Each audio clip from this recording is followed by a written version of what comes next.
So there's something about you and what you feel, like I'm giving school as an example, that believes that you can go there or has the curiosity to want to do it. And I'm always a big believer that if it's on your heart, that it was meant for you to at least pursue and find out.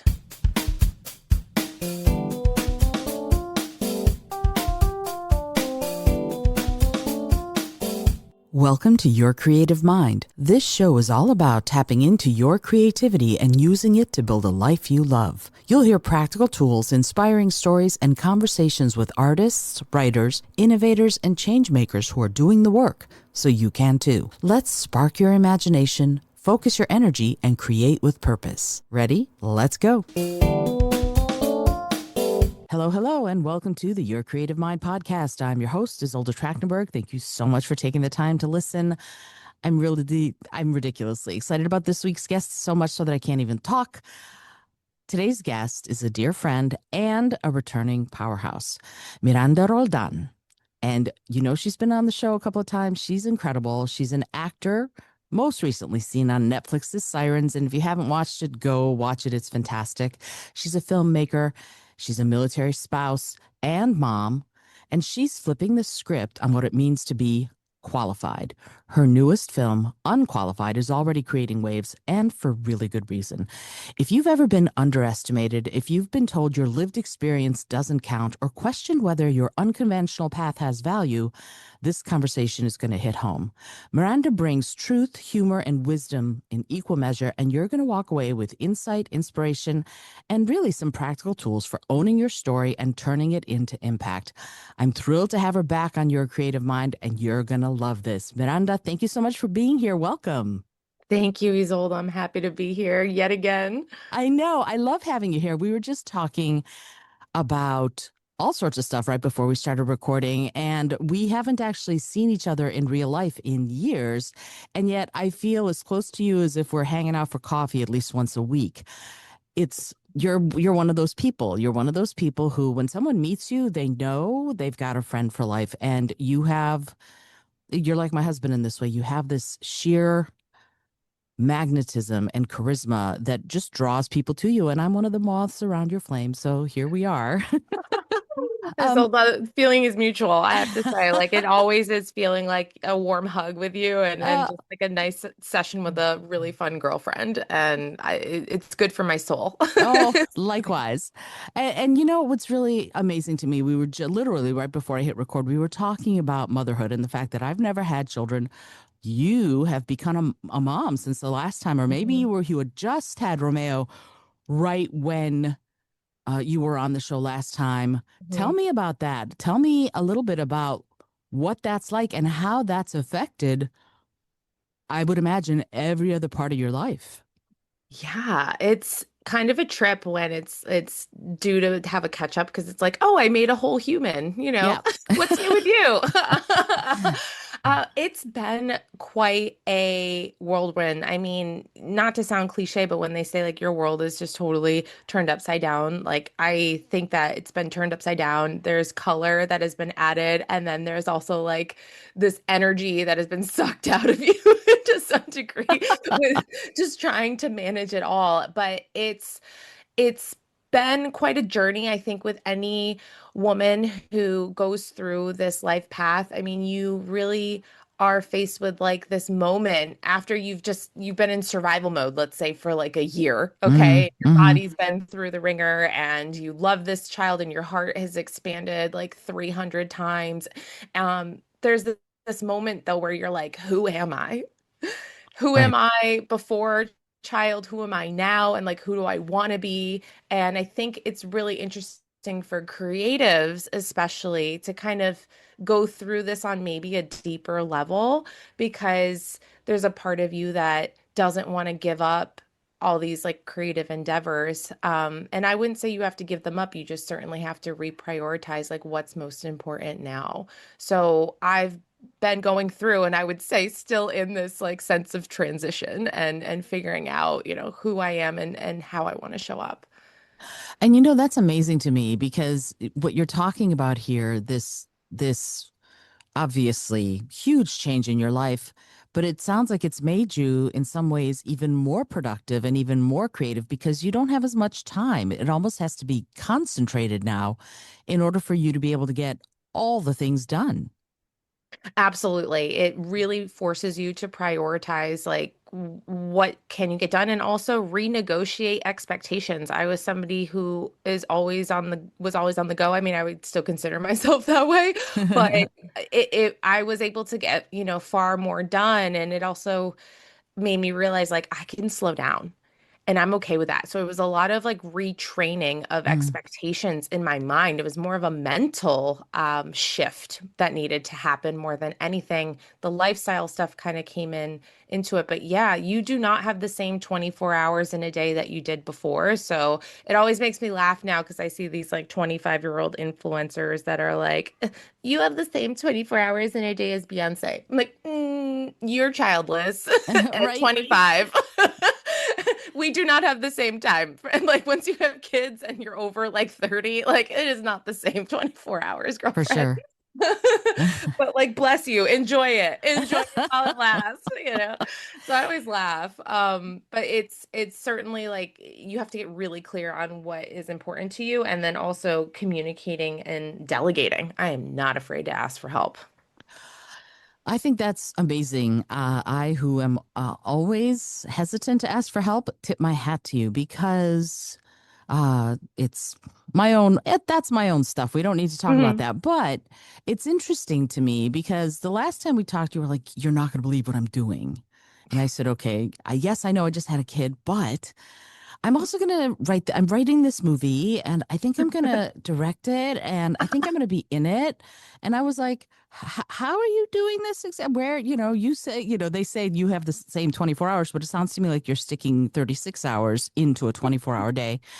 But, and that's the question. Like, there's a point at which I would imagine, and I don't know if you were still pregnant or if you'd already had your baby, that you kind of went, okay, I've got to do this. And there's a moment somewhere in there or an experience that must have sparked your decision to not just write this movie, not just to write Unqualified, but to take the director's, or in this case, the co-director's chair, and then shape every part of it yourself. What was that moment? What was that experience that made you go, you know what? This needs to be out there?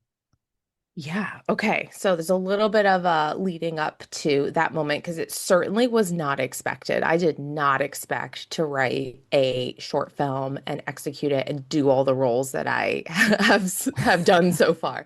Um, I'm an opportunist and I like to take advantage of good opportunities as Hmm. most would, right? Sure. And so just a little bit of background, I am a military spouse. So with that comes some challenges. However, I have lived a military spouse experience through the lens of a reservist, which is extremely different than active duty military spouses. Active duty, you are leaving every 2 to 3 years, PCSing, which is like you're changing your station because it's mandatory and you have to go to a new place. So you're constantly up and moving. And you Mm, can imagine how challenging that is to maintain friendships, school systems, if your kids are in school, holding a job down, and all of sure. that. However, reservists, my husband is, I joke, is like one of the most active reservists I've ever encountered because he's so busy with army stuff too. And he loves it. It's his passion. Like it definitely, once kids are involved, involves, someone being home a bit more because of how last minute and moving the military is without your control. In that same breath, being a creative also has led me down a very unconventional life path, as I know that you can appreciate, Izolda, because you are a very dynamic person. So like you're like the perfect person to talk to about all this stuff. Because you've accomplished so much and you love it and you have this like sense of curiosity. Like I'm the same way.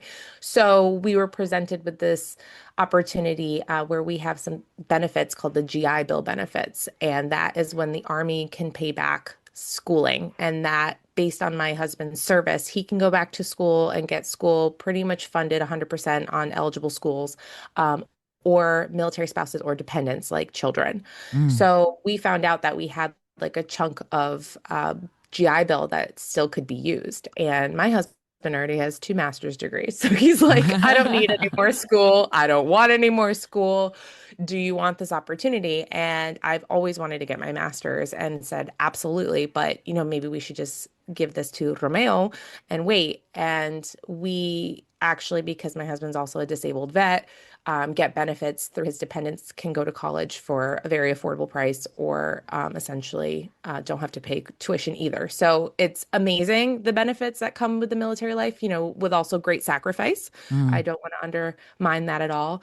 But he was taken care of. So I'm like, yeah, I don't want to miss out on this opportunity. So the second we found out, I was like, well, guess I'm going back to school now. And my son was not even 1 years old yet. And I had just this innate feeling of like, if I don't do it now, I'm not going to do it. mm, And I want to just kind of not get it over with, but I want to go through it. I was in this place of who am I? I took a step back from my day job things. Acting was slowly starting to pick up again. But this was something that I could really do for myself and call my own. And an MBA seemed like the best route to go because it can transcend many different industries. hmm So my husband, really pushed for that because he had such a good experience, with his MBA. And so we said, okay, let's start applying and seeing where we land. And in that application process, I quickly realized how out of date the school institutions still are with the concept of like, what does working look like mm. full time? Even this concept of like, oh, you took a maternity leave. Well, that's considered a gap in your career.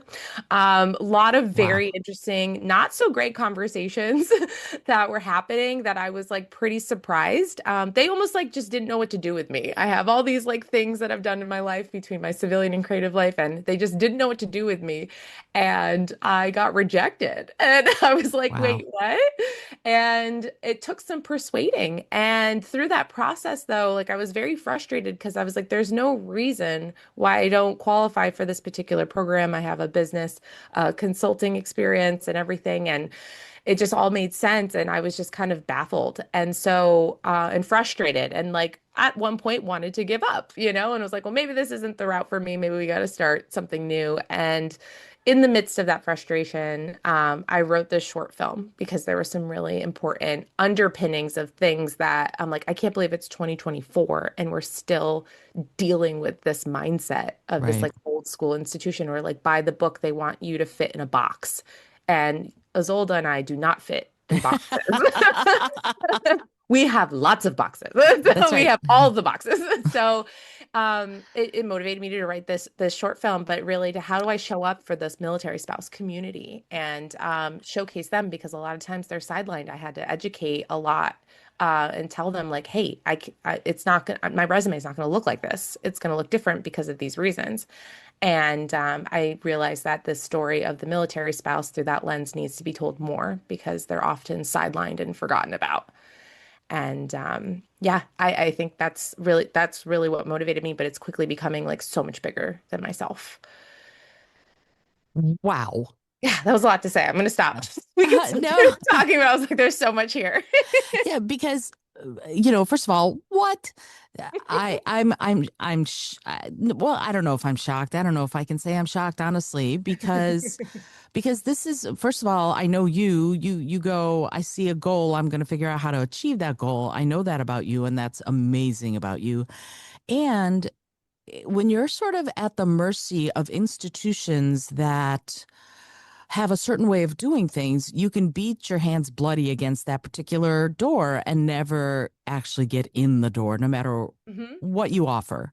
And so I have not seen the movie, but I know the storyline. And I feel like in Unqualified, Valentina is asked to justify sort of the leadership experience of real Hmm. life Hmm. between, diapers, deployments, deadlines, your creative work.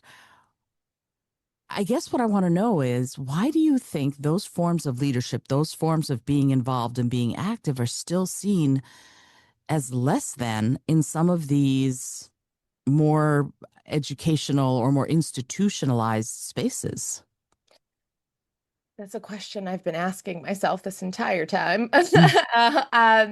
Yeah, so I think it's a combination of a few things, but one that the right institutions will evolve, right? We have a happy ending, at least in my life, where we got into school. We're still in school, and I've got one more year to go. And being there every time just reinforces how important it is for people like myself who like don't fit the mold, need to push back a bit and fight for a spot, fight for the seat at the table because I have so much experience that I bring.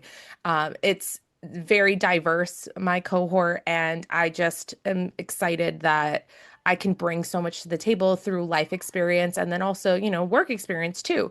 Um, so I think it's a combination of institutions just trying to weed out the numbers, Mm, right? hmm. Like they just want to quantify it at first because they get so many applications off the bat. So if you don't have, their minimum amount of work experience, like already you're next. If you don't have a concept that they can conceptualize in their head. Like I worked at EY for 10 years and then this is how I grew in, management or whatever it is. They can track that. But when you're a creative and or you've worked as a consultant like I have, you work in the world of contracts. So although I be working on really big projects, it doesn't necessarily mean I've been there for 3 years, Right, right? It might mean I've executed that project within 6 months. right. And so it was a lot of me having to explain that. So on paper, it looks like, whoa, this girl can't keep a job for more than a year. Like she jumps around a lot. And it's like, actually, I'm working on all these different things. I have all these different skill sets. Let me talk about it. If they can't quantify it in their brain or on their form, really, then I think that that's why it gets nixed as well. Um, and then some programs just have certain rules that I think need to be adjusted. They're just outdated. Mm, And what really kind of surprised me was, this like the fact that maternity leave was kind of, it felt like at the time, like used against me, like it was a mm, bad thing. Because I was coming back from maternity leave. I had some projects that were getting solidified, but I chose to go back to school. And I thought that school would be a safe place, right? Like I mm, had this whole idea that school would be a safe place. Like people are going back to school because they are in transition or going back to school because they are trying to change their career path. And that is true, but that's not always what they want to know, depending mm, on their program. And my particular program was for working professionals, versus like being in school full time. That's it. So just very different qualifications and stuff like that. So I try to think about it and I'm like, okay, they just have to follow the rules and they're trying to check the boxes and I don't check the boxes. So now I have to convince them otherwise. Well, but see, you know what's interesting to me as I'm listening to you talk, I'm going, okay, uh, we're all human, right? We're all people here. And the thing that for me, whenever I'm involved with institutions of higher education, I usually come in as an adjunct or as a visiting Mhm, professor, and mhm, I teach, playwriting and story writing and singing and all of these other things to people at these universities and colleges. And sometimes I still do guest lecturing, but almost never nowadays. mhm, But what's interesting to me is how often, especially for evening classes, the people there they're adults. They're not 18 to 21 or 22 years old. They're people in their 30s, people in their mhm. 40s, and they have adult responsibilities, right? Yes. So this is the thing, and what I've counseled people to do who've come to me and gone, I don't know what to do about this, is I've kind of gone, okay, and I've done this too whenever I've had to deal with professors and things like that. I've kind of said, hey, talk to them like you're a grown up. Talk to them like you're an adult who's got these adult responsibilities, and honestly, almost play on the fact that they're adults too, and that you're talking to them, one adult to another, instead of an 18-year-old. Because I have this feeling sometimes professors, especially and administrators, tend to look at anyone who wants to be a student in any way as someone who's almost like a supplicant. Please, please, please let me in. You're an adult. You're a grown ass woman, as they say. Mhm, So mhm, so when you're interacting with these people, and I don't mean to poo-poo the people that you were interacting with in mhm, trying to get in, but you're interacting with them as an adult. You're a military spouse, you're a professional, you've been a professional for years. You've got a child, you're not 18. What do you think changed their views enough to let you in? Mm. So I think too, and this is funny because I'm like, I have some feedback for the admissions process so I was always like, let me fill out that survey. Because they can only fit so much into the application. Like I think one of the essays that you have to get in, it's a very broad topic, and so I chose to be very transparent, and it's kind of like a game you have to play a little bit. But Mm-hmm. the first time around, I was very authentic. I showed up entirely authentic. I gave a very holistic view of who I am as a person and what I've accomplished, and I talked about my creative life and my civilian life and my business life, all with applying to the MBA. But what I realized is they only wanted you to talk about MBA stuff. So Mm-hmm. I had to adjust, the second time around when I was trying to, reapply.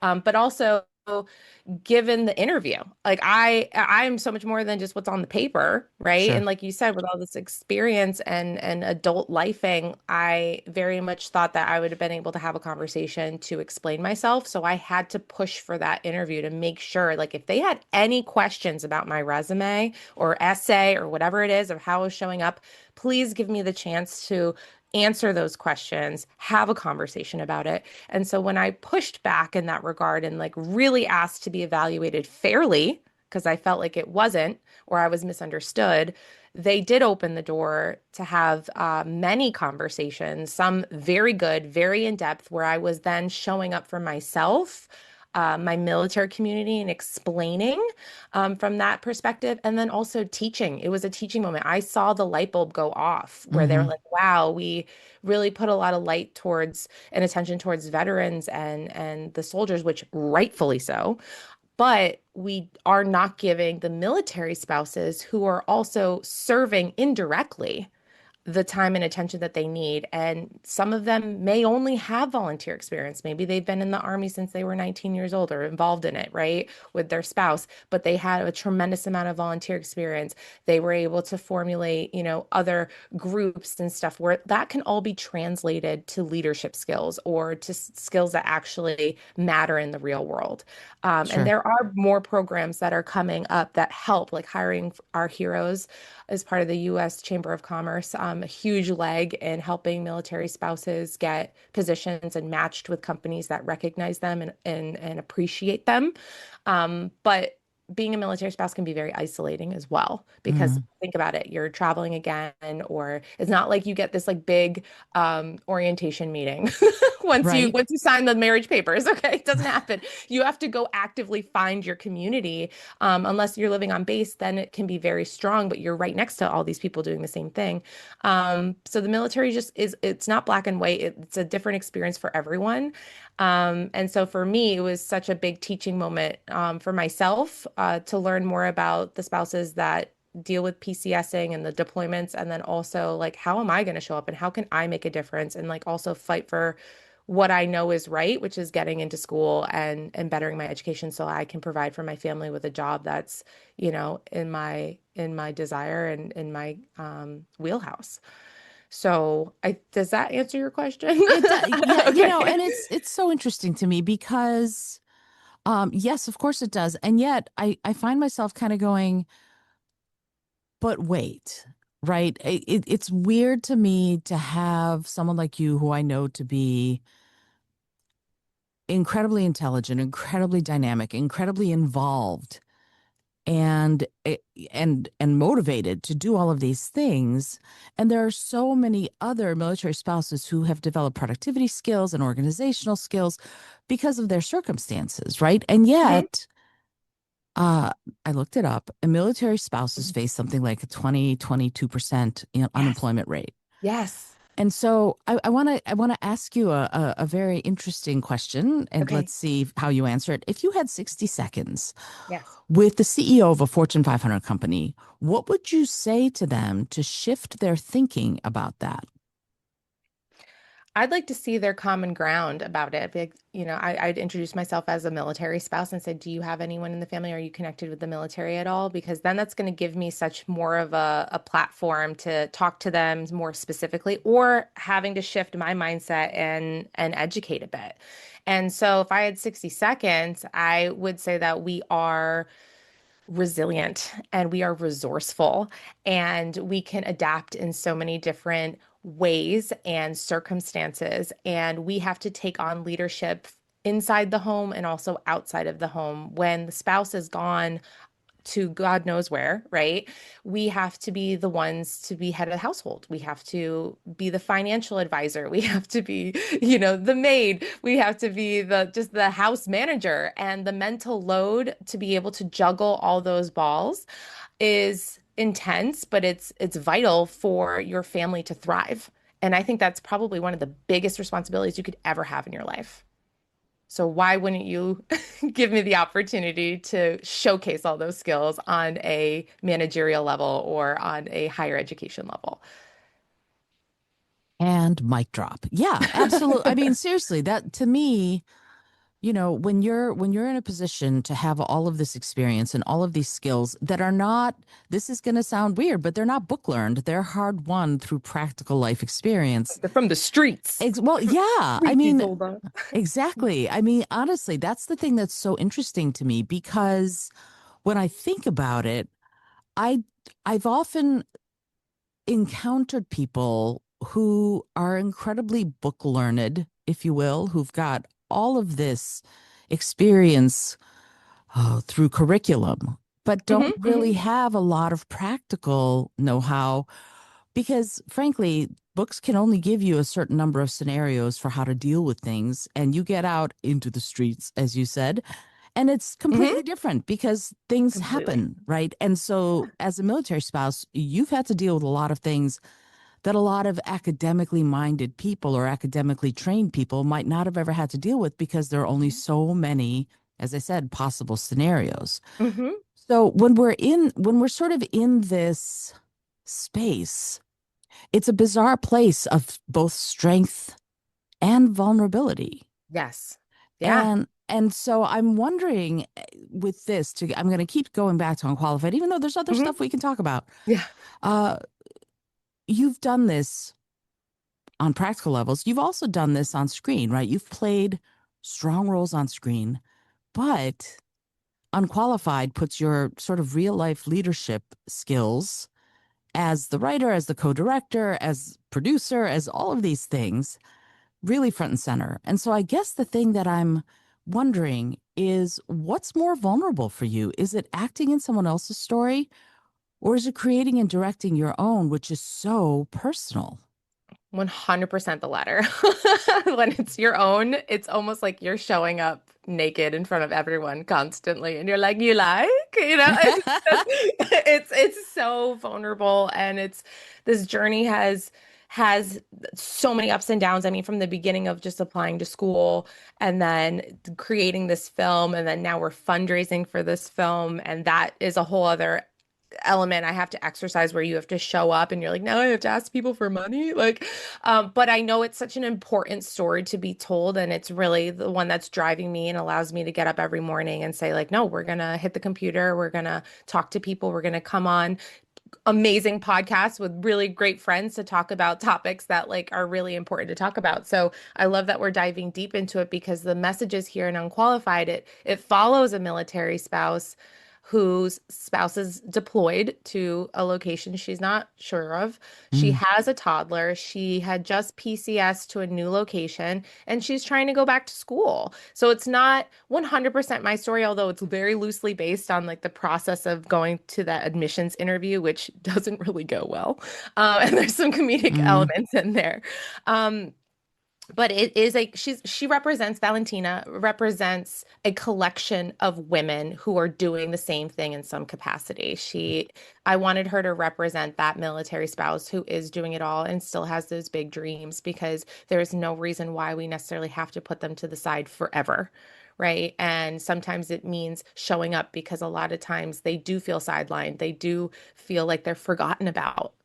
And that to me hit really hard Mm. because I would never want anyone to dull their light. I've seen some of the most amazing, strong, resilient spouses do some incredible things and have to go through some of the hardest things in their lives. And there's just no reason why that community should be marginalized in that way and not uplifted. So that's really the goal of Unqualified, is to get it in front of military spouses and the communities that just need to see it. And it really, it's a film for women, mothers, not only military spouses, but just anybody else who's ever been defined by someone else's definition of success. And how do you show up in that space? I'm just going to keep saying it. Mic drop. Okay. Because there is this, to me, in listening to you, I'm kind of going, okay. There is this weird disconnect that I can see quite clearly between these incredible people who are making these huge sacrifices in order to protect the United States of America, in order to show up in that way. And then there's almost a weird disregard for the contributions of people like you and people who are the spouses of active military members. It feels really strange to me. And I don't know how to ask this question, so I'm just gonna have to ask it. Mhm. If you can give this to me in one sentence, I would love it. But if you can't, I Okay. totally understand. Okay. In one sentence, what is the lie that we've all been sold about what makes someone quote unquote qualified?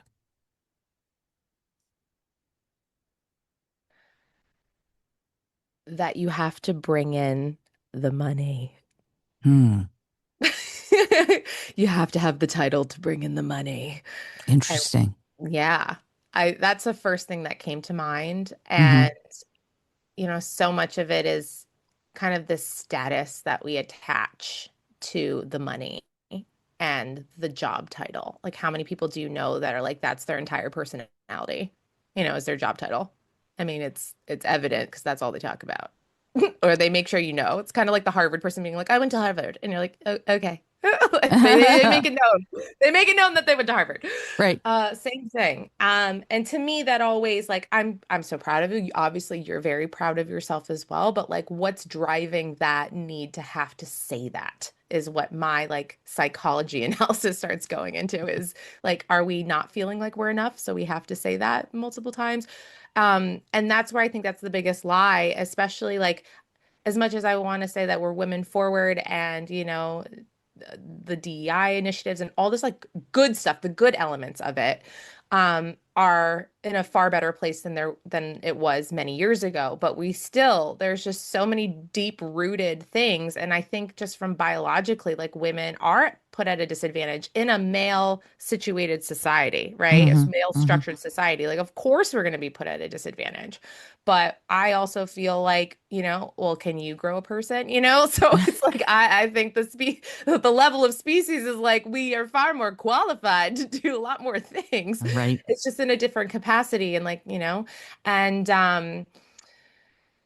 I can't help but notice like those dynamics, naturally fall on women because they are the ones that are staying home with the children. Like that's the way that we were structured. Children need their mothers, for the most part, right?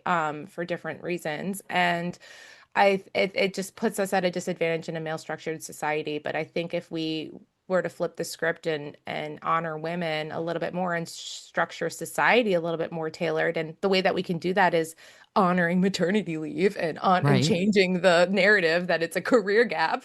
So we can begin to make those changes happen. And it's also interesting to me, and I'll mention this one more thing. Like the military spouse community internally is fierce. It is so strong. These people, these women and men are willing to stand up and be for one another and be there and be their rock and all the things. Internally, it's amazing and it's beautiful. It's an incredible thing to witness and to experience. Outside, it's just so different. So how do we start letting people into our world and helping educate people of what it's like, and how can we, not have this as like a stigma of like, okay, you got married and had kids and now you're trying to get back into the workforce 20 years later. Like, what do you have to bring to the table as a negative thing? Um, and creating this film helps me shine light into that. And I hope to, you know, share that message and see where this film goes. It's a short 15-minute film, but it's got a lot of legs so far. It's growing more. I'm just here for the ride and here to show up and continuing to feel like I'm representing the community in the best way possible. That's my goal. That is a fabulous goal. And so let me ask you this, because that it's like you handed me the lead into my next question. Mhm. You said that this isn't just a movie, it's a movement. And I would love to know from you, what does success look like beyond the festival circuit, beyond what you're trying to do right now? For me personally or for the film? Uh, yes, both. Yes. Okay, so for the film, I have a dream for it. And my dream and my intention was that it would reach as many people as possible to inspire them to show up and be their best selves and honor what's on their heart. So that can be open-ended. And I want to keep it open-ended because I feel like if I put like, this is what I need for it, it stunts what else is possible. And I just want to leave room for that. Mhm. For me, in a similar light, don't necessarily want to put, one particular thing, but success for me would look like me showing up in this space more in this military advocacy space, which is something that, like, again, I did not plan for. Um, I would love to share this uplifting message, whether it's helping more military spouses get connected, to get to the jobs and the life of their dreams, what they truly want and honor. I would love to continue to show up on screen, playing roles that really move me and move people. Um, and while having time with my children and being able to show up for them in the best light. And that's what I think I love about the creative life, is that not every day looks different, every week looks completely different. But I can still be there for my kids. And that to me is everything, because at the end of the day, that's all that matters. Okay, third time, mic drop. Uh, but at the same time, like you have a varied career. You're doing movies, you're doing Netflix series, you're doing all sorts of stuff, in Hmm. addition to helming your own film and being a wife and being a mom and all of these other things. And I guess what I want to know, and this is a strange one, how did doing Sirens, being on the set of Sirens, which is, I think, your Hmm. first major role with Netflix, how did it Hmm. shape your approach to storytelling? And did it at all influence your transition into co-directing Unqualified? Yes. I have to say, this is such a good question, Zola. I was so blown away by the set and the leadership on that film, or on that series of Sirens. Nicole Castle was the director for the episodes that I was in, and then the writer Molly is just incredible. And there is something to be said, Izolda, about a women-led production. Hats off. From the get-go, and this is also like hats off to Netflix, had such an incredible experience from top to finish. I was a part of something that in all of my years of working production had never been a part of. I had a welcoming call. We had kind of this like orientation. We had resources, and we had to go through this like sensitivity training as well, which I thought was amazing. And everyone in Hollywood should go through that. So I'm really glad that that's happening. And when I got on, the biggest thing that stood out to me was that my role, we had 2 days of shooting for my role. And, I think I was number 25 on the call sheet. And if, for those that don't understand, like, there's a bit of a hierarchy system in production. It's actually very similar to like the way the Army operates, which is interesting from like a crew perspective. But for cast, you have numbers on the call sheet. Number one on the call sheet, Julianne Moore. Mm, right? The lead in the playwright world, and you can say this too, like usually number one in the playwright world is the person who has the most lines. mm, Um, or just like where the story is, showcased about the most. And then you go down two, three, four, five, it goes down the pecking ladder. And 25 is considered like a day player. Like it's down there, it's not nothing. I don't exactly remember how big the cast was overall, and I'm not counting background as part of that because that's a whole separate thing. But it would be, like a normal day. I'd show up, I know my lines, I get in and out of set, and then I leave.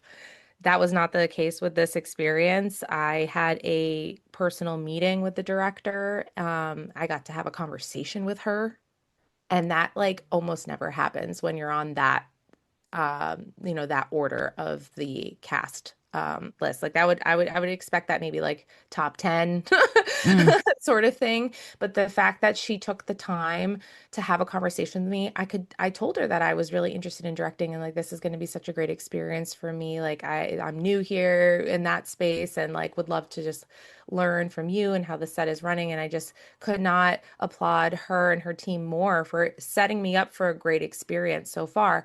And then she's like, well, this is part of my process. I want to make sure that I get to know everyone and, answer any questions that you may have about like the world that we're building. And mm, it was just such a beautiful experience. And I just felt so much like I was included, if that makes mm. sense. Sure. And on that day, I mean, same thing. Like, they looked me in the eyes. They had a conversation with me. Everyone on set was so zen, so chill, so like loving and nurturing and creative and beautiful. And it was Ah, just like I never wanted to leave.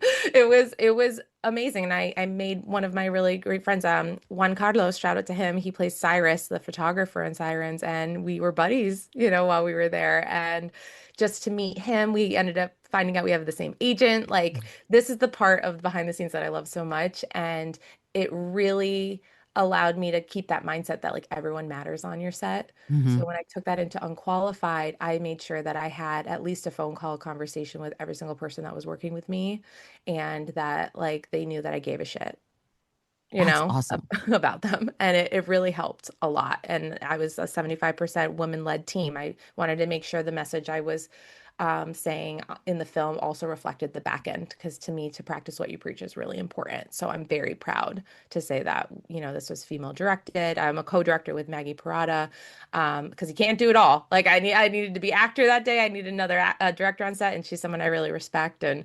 Fabiana Lowe, who's our DP, and just like so many other people that are part of that project. I'm just so grateful, and everyone was really happy to be a part of it and give this message to the movement, as you said. But it absolutely influenced it and will further influence the way that I do things going forward. I love that so much. And it's interesting to me, this notion I'm currently directing a show and the actors are kind of going, uh, you want to collaborate? Yes, yes, we're collaborating here. Oh, Hmm. normally it's what the director says goes. And I'm like, no, no, I need your input. This is for all of us to do. And there's a lot of Hmm.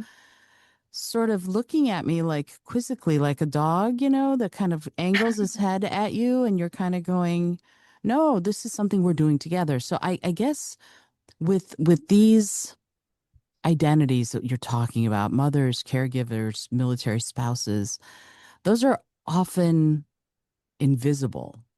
And so you made them visible. And I'm wondering if there were other practices that you took to the set where you highlighted or elevated the roles of mothers and caregivers as part of how you worked your set. Absolutely. I mean, I had my own son on set with us, and it was a very child-friendly set because it had to be, and I said so. But I love Awesome. that he was part of some of our production meetings. It was like because he had to be there. And I just help it really drove the narrative. And even like my husband is one of the most supportive husbands there is. He was a little like, well, why haven't you asked me for help? And he's helping in so many other ways. But I was like, I kind of didn't think of it that way. Like I didn't really need it. I was like, I got this. And second of all, I was like, I kind of went a little method where I was like, well, Valentina is doing it all and he's Right. not there and he's supporting her from afar. And that's kind of what I needed my husband to do in that time. I mean, granted, he's done so much more, in so many different capacities to get this film where it needs to be. But I wanted to showcase that. I wanted to embody that, and I felt like it just gave a really authentic experience. Also, where we are now is in post-production, where the editing is going to be crucial, and that's why we're fundraising, everyone. We need the editing to look really, really good, and Hmm. editing includes someone who really knows what they're doing. Who, because my film is got this like documentary, it's fictional, like, drama undertones, but with comedic highlights to it. So I need somebody who's really got to understand that, like, the message of what's being said and the words that are being said, because the bulk of it is really in that admissions interview. Like, that's where it really goes down. Um, it is showcased in so many ways where, like, the point is not missed. So that means that we need to create moments of comedy, which is there, drive home the message, but also let it flow into the story. In the editing too, is almost like glorifying the motherhood process. And it's not always glamorous. No. It is what it is. And I just wanted to lean into that a little bit more and showcase like the beauty. And to me, that appreciates what these people do and what they may not think is more mundane in their day-to-day life, like is actually something worth being celebrated. So I made sure everybody on my team like understood that. I love that so much. And it's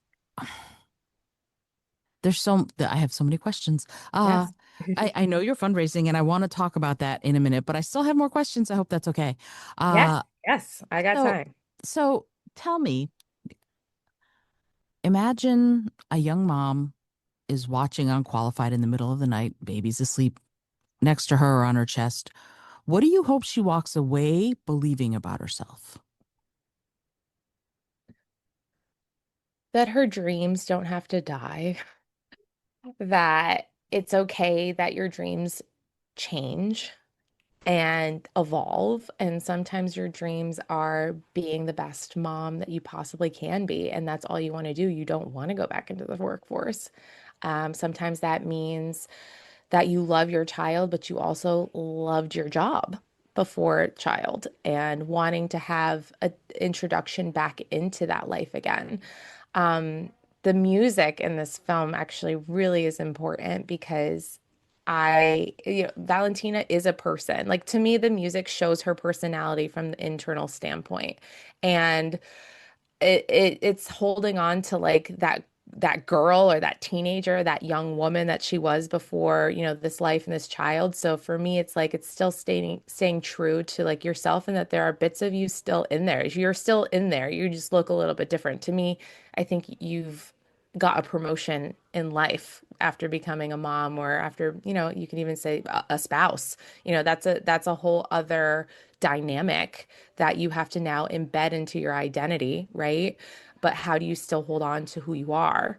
And it Mm, can show up in a lot of different ways, like your hobbies, a night with your girlfriends, um, going on that like trip you've always wanted to go on. So many different things. I say hold on to those things. They are still doable. You can travel with your child. It's doable. It's just going to look different. You mm, can hire a babysitter and go out with your girlfriends one night. I promise you, with the right girlfriends, your soul will be recharged. It's those sort of moments that I think moms or spouses and parents in general, just life gets the best of them sometimes, and they get into like the routine and the root and just, what's needed in survival mode, if you will. But it's so important to hold on to those moments and then also not feel guilt for wanting those moments and actually doing them. So that would be my advice to that mom that's like holding that baby, who's tired, who's scared, who's just unsure about everything, but like still wants a phone call from her girlfriend. Like, call the new mom. She wants to call you, but she's too tired and is Mm. worrying about so many things. Just call, or, offer to drop something off for her, like food, or like maybe she has to go grocery shopping. Go grocery shopping with her. Like, that's still spending time. They need that. They need that so much, but may not always be able to ask. But it's taught me to be a better friend to new moms as well, now that I know what it's like. So I try to show up for my friends in that capacity and know that I'm always thinking of them. That's just lovely. Yeah.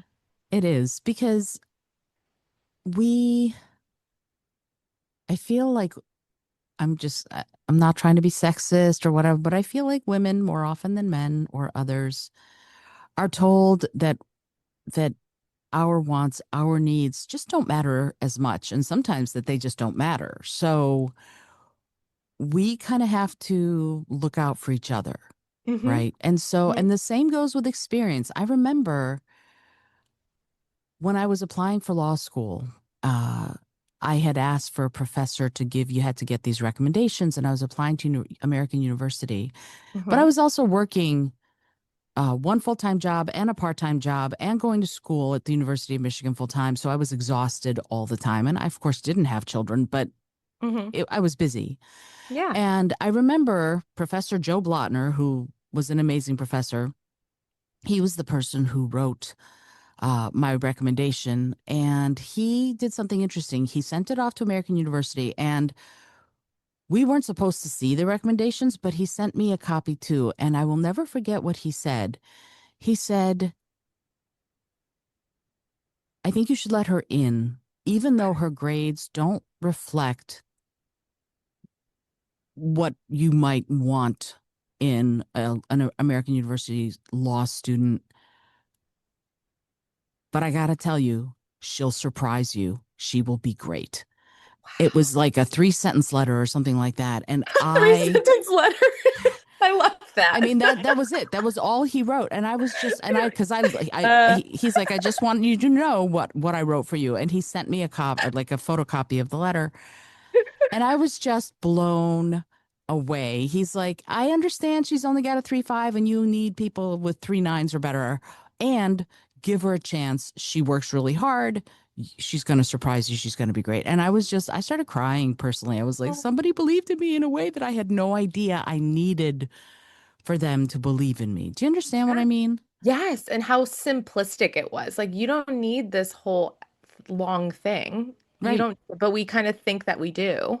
Yeah. But like, how much more powerful were those words being so simple and to the point? And also, it is really nice to hear feedback, or is to see what people see from a different lens, right? And not your own, which is like clouded with insecurity and doubt and, did I make the bed this morning? Like, there's just so much of that we're in it to see, and Right. to get that feedback from somebody else to believe in you is powerful. And it definitely shapes me of like who I want to be as a parent, right? Hmm. Because Hmm. we are their first teachers. But then also to like, how can I show up and give that to a friend who might need it, another person. Um, that's pretty powerful. I think that's pretty amazing that happened to you. And I had no idea that you applied to law school. I did. I never went. I got in. You In got part, oh in. yeah, I think it was Joe Blotner's letter that got me accepted. Mm, Uh, yeah, I amazing. did. I did like bottom of the barrel for the LSATs as far as the lowest that the Ivy Leagues would accept at that time. They changed the scoring system, and I had I guess really good letters of recommendation, and so they let me in, and then I deferred until I couldn't go anymore, and that actually worked out very well. I probably would have been a very sort of in your face attorney, but Think there's you would but have been amazing. oh, you're very sweet. Thank you. I would have gone into like the lowest earning. It would have been international environmental and animal rights law that I would have gone into. So I would have Ooh, been like, yes, passion. yeah, Hmm. passion, but still having trouble paying the rent every month. But anyway, Gotcha. but there's something that I want to ask your guidance about. if someone listening has been told that their experience doesn't count and they don't have a Joe Blotner, what's the first thing you'd tell them to do if they've heard that what they've done with their lives just isn't that important? What would you tell them to do? I would ask them if they think what they've done with their lives is important. Because although we like to be humble, and then they may be like, oh no, I'm just a mom, blah, blah, blah. I'm just a mom. I'm like, wait a minute, but you want to go to school. So there's something about you and what you feel like I'm giving school as an example Mm-hmm. that believes that you can go there or has the curiosity to want to do it. And Mm-hmm. I'm always a big believer that if it's on your heart, that it was meant for you to at least pursue Mm-hmm. and find out because maybe that path doesn't pan out or that path leads you to a new path. And to not get stifled by other people um, saying that you're not enough because you're going to hear so many no's. I'm in an industry where I hear no every week. Right. Every week I hear no. I get ghosted. I get confused. Like I get asked to get on an airplane for a callback and then they still say no. Like it's just, there's so much no out there and a lot of the times people don't know what the hell they're talking about or they can't see or appreciate the thing that's in front of them so you have to believe it for yourself. You have to, Mm-hmm. otherwise what's the point? No one's going to care about your dream more than you. No one. I mean, you can have the most supportive husband and friends or like colleagues or whatever. Everyone's got their own crap going on. Like they Right. only, we're wired to only really think about ourselves. They'll want to support you and love you, but like you have to want it. And if you don't want it and you don't believe in yourself, you're only going to get so far or you're never going to get there. So I that would be my first question to them. Like, do you believe that you can do this? Do you believe that you know, have the ability to get into school or have the ability to, and you just need the tools because that's easy. But like convincing a desire, that's just born Mm. and it has to be there. So I hope that helps for anyone's like struggling with that, like some inner It's reflection. yeah, it's so important because I think we do get told no a lot. And it's interesting because I'm directing the show. I had to say no to a bunch of the actors who auditioned, and I gave individualized, I can't cast you for this, and why. And a bunch of the Aw. actors were like, no one does this. Thank you Mhm. so much for telling me why. Because there was a brilliant, brilliant woman, but my characters are all late 30s, early 40s, and she looks her, I'm about 21. And I Oh, said, wow. and this is Old Times by Harold Pinter, so they have to be remembering things that happened 20 years ago. And I'm like, you'd be remembering things. You'd look like you were remembering things when you were one. And so this has nothing to do with your skill set. You're great. And you're just too young looking for the part, and I felt terrible about it, but it was the reason I couldn't cast her, because she'd come on and people would be like, she'd have been in diapers, that wouldn't have worked. But what was interesting is how many people went, thank you so much for giving me detailed feedback. And I went, absolutely, I'm an actor too, so I understand. It's really nice to know why. And this is Yeah. something that, as a woman run set, I'm sure that there was a lot of discussion, a lot of talking where you all collaborated together. And that is, it's so beautiful to, to hear Hmm. about, Hmm. because with that, I guess the way I want to look at this is there must have been a very specific vibe on set. But what do you think that kind of collaborative effort did to the outcome of this project? So picking your team is like so important for obvious reasons, but like maybe not obvious reasons. Yeah, it was important. I mean, with cast, it was a very small cast. It's myself, Andrea, who plays Dr. Russo, who's part of admissions, and she's phenomenal, by the way. Hilarious woman. We've worked on several projects, and I just knew she'd be the perfect person. So I'm so grateful that she said yes. And then we have Heather Cole, like a powerhouse in the skill set from in front of the camera and behind the camera, as well as, like I said, my co-director Maggie, Fabiana. I'm gonna just shout out everyone. Jessica Lewis, who is first assistant camera, Mike Elliott, who is our gaffer, but like so he's also a DP, he's also a director. Like everyone was very overqualified for this unqualified film. I wanted to hire people that were way smarter than me, which I think is the first rule in leadership. But it was collaborative, and I wanted to make sure, like, all the discussions on set were, in the best interest of the film and trying to just bring out the beauty that needed to be told. And this was a new production team. Like, no one, some people had worked together before, others have not. So, there's a little bumps and bruises along the way. But for the most part, I have to say, setting yourself up with organization from the beginning is super important. Like if Mm. you and communicate expectations and we had like a really solid shot list. We had deadlines we had to meet. We had conversations even now. So with the editing, I mean, there's going to be a million conversations with that because the editing can go so many different ways. But it is so, so important to, I just wanted to make sure that everyone knew that they were appreciated and that like their input did matter. And I just tried to show that in little ways, reassuring them that they would get paid and how they would get paid is probably the first one. Second, making sure people were fed and hydrated properly because I've worked on sets where they've really dropped the ball on that. Like that's like basically, human filmmaking 101 is just like feed your people and they will be happy. Um, The Making sure craft you want table has to be there. craft table has to be there. My sister, who I pulled in as my PA, who's like extremely overqualified for a first day PA role, like embraced it. She worked crafty. She actually operates like a multi-million dollar like medical center as like the operations director. So like the fact that she was a PA on here is hilarious. And we do have like a behind the scenes video of her and her first day PA and just how she's like, fumbling things, even though she's this like overqualified person. So it's very funny.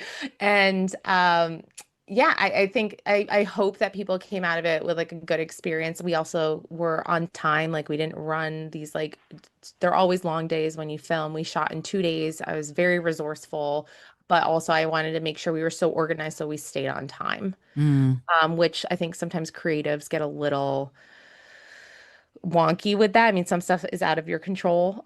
We really didn't have too many hiccups, to be honest with you, and I am grateful for that. So I always expect that though, and you got to leave room for some hiccups to happen. But for right. the most part, the things like were fine. They were adjustable.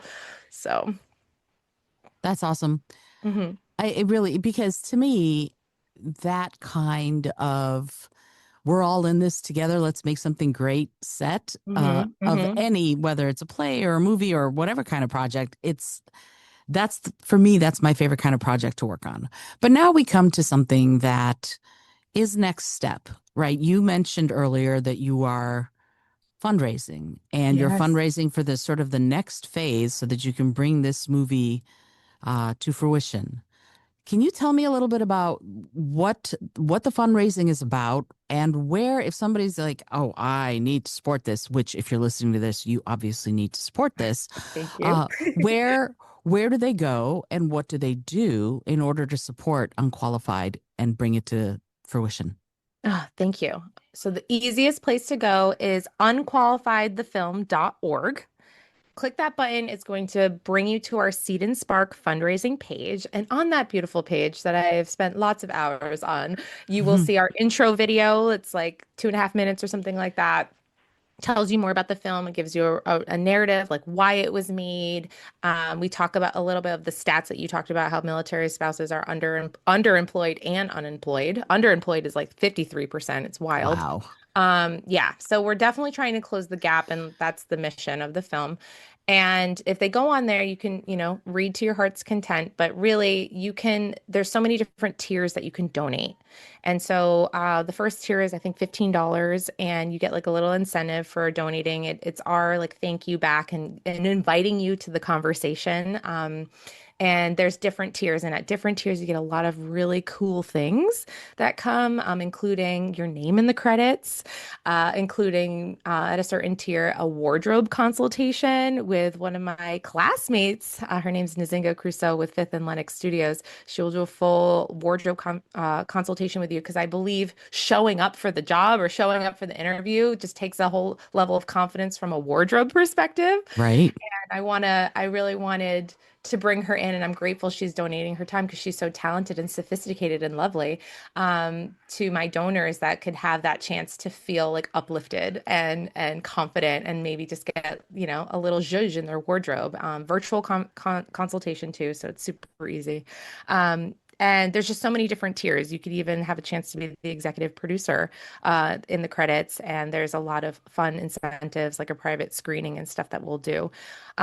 If monetarily it's not in the cards for you, that's totally fine. Honestly, doing this interview today, listening, if you could go over to the page and still follow it, so important that the Seed and Spark sees that eyes are getting on it and it's gaining popularity. The more hearts and followers we have, the more visibility we have in the community. And there's some like free incentives that we earn as a film on the back end, through the visibility. And so just sharing the campaign, sharing it with somebody, just dropping the link to somebody. I mean, all of that really, really helps. Um, and because of that, because of you guys who've already donated, it allowed us to get seen by Seed and Sparks patron circle. I am so beyond proud that I woke up one morning and saw like a huge chunk of money in our fundraising donation to be like, where did this come from? And it's because people were viewing it and sharing it and loving on it that we received a big donation from the patron circle for the mission of this film. And every day it's surprising me with how far that this film can go. And it's not without you guys. And I'm not lost on that. So much of this is your help of getting this thing to the finish line and getting it the way that it needs to look with the music, the sound, the coloring, like all of the dollars are being utilized to its full capacity. So we have 17 days left. That's it. But also, I'm confident we can get there. We are only 4 grand short from my big goal. We are 2 grand short from green lighting it and getting all the money fundraised because we have to hit at least 80%. So please, if you can, like any effort towards it is just going to be monumental for us. So I thank you so, so much. That's fabulous. And that is, say that again, unqualified. Thefilm.org. There you go. And do you have socials for unqualifiedthefilm.org? Any Yes. Instagram, please? Why Yes. don't you say Follow those us. too? Okay. At unqualified underscore the film. You'll find us.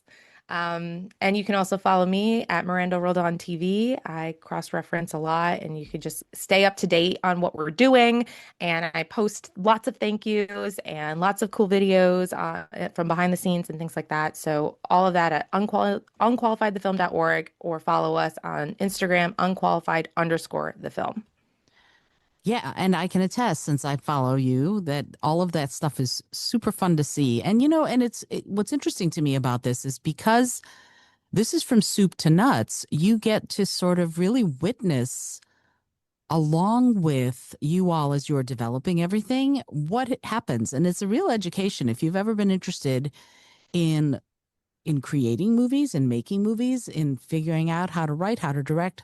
You're getting an education when you follow just watching what is done on social media. It's been educational for me just to see like, oh, maybe I want to work on the stage, not film, because it's so Mhm. much harder to work in film in some ways. But yeah, this is one of those things where not only is it a really super cool creative project, but it's also a very impactful and important one for Mhm. so many people out there who are marginalized or told that they can't do what they know they can. Yeah. So Miranda, as always, I'm so grateful to you that you came by. This is such a delightful conversation, and I'm grateful that you are doing the work you're doing because you're so good at it. And I don't know if you remember, but I always have one last question that I ask people who Yes. come on the show. But this time, because I don't know if you've heard it the last time, I now have two questions. Ooh. And yes, the penultimate question that I ask everybody is this: what is it that gets you out of bed in the morning? And I don't mean your alarm. I mean, very realistically, it's my son looking like 5.5 inches from my face, going, "Mama." That is he's the one who really gets me out of bed in the morning. But from like a spiritual standpoint, it is showing up and to the beautiful sunshine that I have most days in the state of Florida and being able to just work on projects that fill my heart. Oh, that's fabulous. I love that. I love that. That's lovely. And especially since that sort of makes you a role model in yet another way, and that is that you're working to spend time on projects you love. Mhm. That's a big deal. A lot of people out there, I think, are working to spend time on projects they're meh about. You are really focused on doing the good work that is work you love, and I think that that is that's really commendable. So thank you for showing that as an example for all of us. I appreciate that very much. No, and thank you for giving me the platform to talk here today. And I know that you two get to have the coolest job ever and talk to all these cool people. So I'm honored to be part of it and just with you. And I'm always here for you, Izolda. So thank Oh, thank you. Yeah, likewise. Back at you, as they say. All right, so here's my last question. Yes. If you had an airplane, environmentally friendly, of course, that could skywrite anything for the whole world to see, what would you say? Well, as my son is, I don't know if you guys can hear it, screaming joyfully in the background. It would say, "You are magic." I love that. Yep. I bought a mug once that has it's a unicorn and it says "You are magic," and I love drinking out of it because it's a nice reminder that you are. That's fabulous. And then below it, unqualifiedthefilm.org. Just Yes, as a thing. actually, yes. Shameless plug. Also on film Unqualified. Yeah. That I mean, that's it. That's because why not, right? If you could skywrite anything for the whole world to see, why not put your website? I had somebody once say that she's an Instagram influencer and she teaches people how to become, really successful on Instagram. And so Yeah, I asked her that question and she said, I'd put my Instagram handle. And I went, okay, why not? genius. You know what? Genius. This is why you're good at what you do. This That's is why you're right. good at what you do. I That's mean, absolutely. Miranda, again, thank you so much for being on the show. I really appreciate it. I can't wait to see the whole film. This is exciting and it's such important work. Thank you so much for the work you're doing and for being here to talk about it. Thank you for the opportunity. Ah, my pleasure as always. If you've been listening, you know that you need to go to unqualifiedthefilm.org, follow Unqualified and Miranda on Instagram, learn all there is, donate, donate, donate so that this very important film can get out there and be seen by many. I think it's one of those things where we all need to come together to shine the light on this very important topic. I am, as always, Izolda Trakhtenberg, even though I sometimes forget how to spell my own name, as I did yesterday on a very important document. I'm an idiot. But I'm here for the Your Creative Mind podcast, reminding you, as always, to be curious, be creative, and most of all, be kind.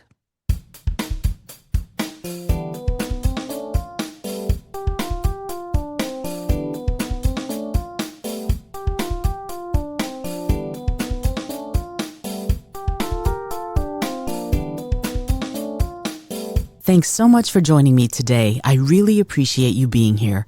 Please subscribe to the podcast if you're new, and it would mean the world to me if you told a friend about it. Today's episode was produced by Izolda Trakhtenberg and is copyright 2025. As always, please remember this is for educational and entertainment purposes only.